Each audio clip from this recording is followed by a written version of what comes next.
what does the Bible say about marrying a second wife? I'm a Christian, and the lady in question is also a Christian. I believe he currently has a wife, the way it's drafted.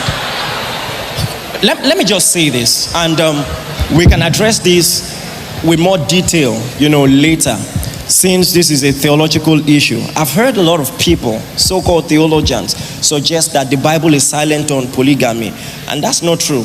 You see, when you are a good student of the Bible, you know that everything relating to marriage, God refers to the beginning. So, a good example, the disciples had a question about divorce, or the Pharisees came to ask a question about divorce. Bear in mind that Moses already had a principle for divorcement, a procedure to follow. And this follows with the argument of maybe polygamy, because people use the law is silent on it, and even some of the patriarchs of the faith, had multiple wives. So this is a parallel here. And Jesus did not answer based on what Moses said. He answered based on the beginning. He says, have you not read that in the beginning God made man and woman? He says, and he says, so what God joined together, let no one put asunder. Meaning, from God's initial order of things, you can get God's consistent mind about marriage and how it is to function. So, as it pertains to polygamy, if God wanted man to have multiple wives, he could have just formed it wouldn't have cost him anything.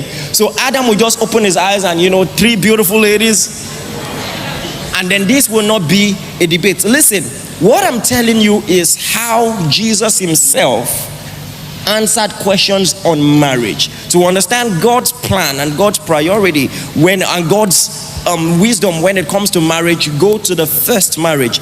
And then another thing you must bear in mind, a lot of people try to dismiss this. When I say to people that in 1 Timothy 3, God is giving the requirements for a bishop, and it says, amongst other things, he must be husband of one wife. A lot of people say, well, I'm not I'm not a pastor.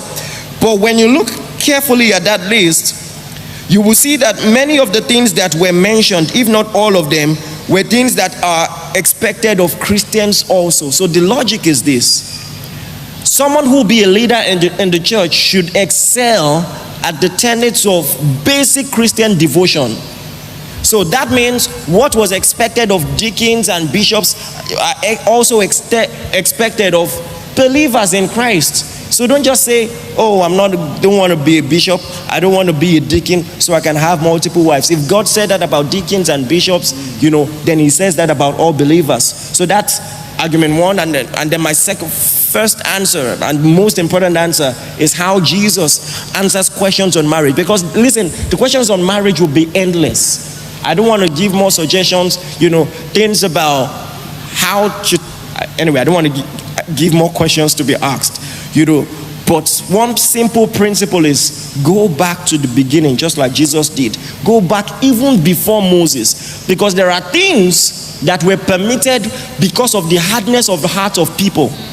So Moses legalized divorce not because it was God's will, but men, their hearts were too hardened to tolerate God's ultimate plan. Are you getting what I'm saying? So by that same logic, you can't say in the Old Testament even David had multiple wives. Because of the hardness of your hearts, some things were tolerated. But now in Christ, we have a different lens with which we see things. After all, the stony heart has been taken out of our flesh. So that's my response. Wow, thanks for watching this video. Please like, drop your comments, and share this video. And also don't forget to follow this page for more videos like this. See you in my next video, guys. I love you.